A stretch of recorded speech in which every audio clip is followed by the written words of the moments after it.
أعزائي المشاهدين، مساء الخير، أهلا وسهلا ومرحبا بكم. بسم الله وعلى بركة الله نستهل معكم هذا اللقاء الخاص مع ضيفي السيد الباجي، قائد السبسي رئيس حركة نداء تونس. سي الباجي، أهلا وسهلا ومرحبا بك. أهلا وسهلا. أشني أحوالك سي الباجي؟ أنا والله أحوالي لاباس. اش أحوال تونس؟ مشكلة أخرى هذه. علاش؟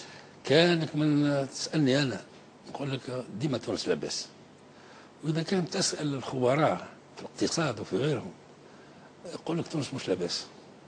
بالعكس، واحد قال اقتصادنا مضطرب وسنتأهل للدخول في نفق أظلم.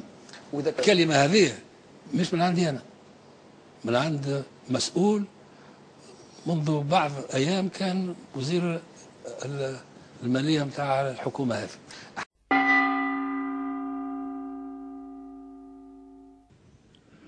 لكن إذا كان ثم من اعتبر أن هذه الحكومة لم تقم بواجبها، وما بكل أسف استمعت بعض المسؤولين في منظمات فعلى شاشة التلفزة أمام الخاص والعام يقول هذه الحكومة فشلت ولم تفعل شيء، ونحن سقطنا الحكومة الأولى تاع الغنوشي، سقطنا الحكومة الثانية، هذه ما زلنا ما طلبناش يعني سقوط الحكومة، والحكومة هذه كانت عاجزة باش تلقى الشغل للناس.